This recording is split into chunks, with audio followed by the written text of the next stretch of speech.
परछाइयों की किताब, वह जो कभी पढ़ी नहीं गई। मैंने उस किताब को छुआ भी नहीं था, लेकिन उसके पन्ने खुद ब खुद पलटने लगे थे, जैसे कोई अदृश्य शक्ति उसे पढ़ रही हो। अर्पित और उसकी जिज्ञासा। अर्पित को पुरानी किताबों का बहुत शौक था। उसे ऐसे रहस्यों से हमेशा आकर्षण था जो सामान्य किताबों में नहीं मिलते थे। पुरानी लाइब्रेरियों में घूमना और कबाड़ी की दुकानों पर जाना उसकी आदत बन गई थी। जहां बाकी लोग किताबों को सिर्फ पढ़ने के लिए खरीदते थे, वहीं अर्पित किताबों के पीछे छुपे रहस्यों को जानने के लिए उन्हें इकट्ठा करता था। वह हर किताब को ध्यान से पढ़ता और हर पन्ने में कुछ न कुछ अलग खोजने की कोशिश करता था। पर एक दिन उसे जिस किताब से सामना होने वाला था, वह कुछ ऐसा थी जिसे वह कभी नहीं समझ सकता था। यह किताब नहीं, एक भूतिया रहस्य थी। अर्पित और उसके दोस्त ऋतिक ने शहर के सबसे पुराने हिस्से में स्थित रायबाड़ी पुस्तकालय का रुख किया। यह जगह सुनसान और घने पेड़ों से घिरी हुई थी। यहाँ आने वाले लोग हमेशा कहते थे कि यह लाइब्रेरी कुछ खास है, यहाँ कभी कभी अजीब घटनाएं घटती हैं। लेकिन अर्पित ने कभी इन बातों को गंभीरता से नहीं लिया। जब वह पुस्तकालय के अंदर दाखिल हुआ तो वहां की घनी चुप्पी में उसकी धड़कनें तेज हो गईं। अलमारियों पर धूल जमी हुई थी और पुरानी किताबों की गंध कमरे में फैली हुई थी। उसकी नजर एक काले चमड़े की मोटी किताब पर पड़ी, जो बाकी किताबों से अलग थी। उस पर सुनहरे अक्षरों में लिखा था, जो पढ़ेगा वह खो जाएगा, जो नहीं पढ़ेगा वह बच जाएगा। यह किसी तरह की चेतावनी प्रतीत हो रही थी। लेकिन अर्पित ने बिना सोचे समझे किताब को उठाया और अपने बैग में डाल दिया। उसकी जिज्ञासा और बढ़ गई थी। किताब की पहली रात के 12 बजते बजते अर्पित ने किताब को अपने कमरे में खोला। उसके मन में अजीब सी बेचैनी थी। किताब को देखते हुए उसे लगता था जैसे यह किसी पुराने रहस्य को समेटे हुई हो। पहले पन्ने पर कुछ लिखा था, तुम्हारे बारे में जो लिखा जाएगा उसे तुम मिटा नहीं सकते। यह वाक्य पढ़ते ही अर्पित के रोंगटे खड़े हो गए। यह कैसे हो सकता था? वह चौंक कर आगे बढ़ा। अगले पन्ने पर लिखा था, तुमने किताब को उठाया है, अब तुम्हें इसे पूरा पढ़ना ही पड़ेगा। कमरे में हल्की सी हवा चली और लाइट की चमक कम होने लगी। खिड़कियों के पर्दे हल्के से हिलने लगे। अर्पित को समझ नहीं आ रहा था कि यह क्या हो रहा है। वह किताब को पन्ने पलटता गया और हर पन्ने में कुछ नया और अजीब सा महसूस होने लगा।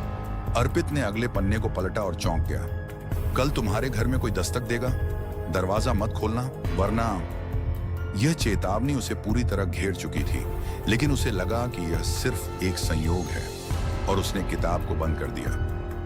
अगले दिन की शुरुआत अर्पित की आंखों में नींद नहीं थी। सुबह के पहले घंटों में उसकी नजरें किताब पर थीं। उसे लगा कि रात में जो कुछ भी हुआ वह सिर्फ उसका भ्रम था। लेकिन जैसे ही शाम का समय आया, उसकी उम्मीदें टूटने लगीं। तभी दरवाजे पर दस्तक हुई। थक थक थक। अर्पित का दिल जोर जोर से धड़कने लगा।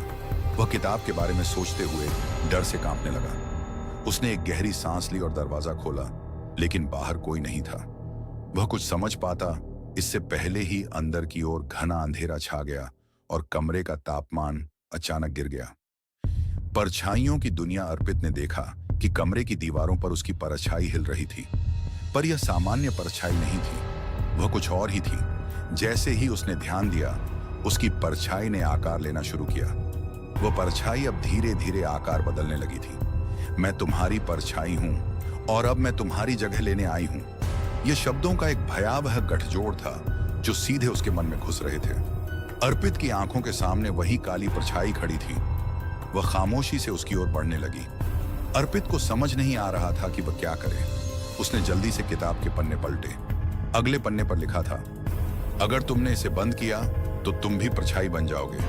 अर्पित के मन में डर और उलझन दोनों एक साथ उमड़ आए। वह जितना डरने की कोशिश करता, उतना ही वह परछाई के पास खींचा जाता। अर्पित का संघर्ष। वह किताब के पास पहुंचते हुए घबराया हुआ बोला, तुम क्या चाहती हो? तुम्हारी आत्मा। वह परछाई बोली, तुमने किताब को पढ़ने का चुनाव किया, अब तुम्हें इसका खामियाजा भुगतना होगा। अर्पित ने डरी हुई आवाज में कहा, मैं नहीं डरता, मुझे छोड़ दो। लेकिन परछाई हंसते हुए आगे बढ़ने लगी। वह जैसे ही परछाई से टकरा, अचानक कमरे में अंधेरा छा गया। अर्पित ने किताब को उठाया और उसे वापस रखने के लिए दौड़ने लगा। भयानक यात्रा। अर्पित ने किताब को लेकर तुरंत पुस्तकालय की ओर दौड़ने का निर्णय लिया। वह जानता था कि केवल वहीं वह सुरक्षित हो सकता है। रात के सन्नाटे में उसके कदम तेज हो गए।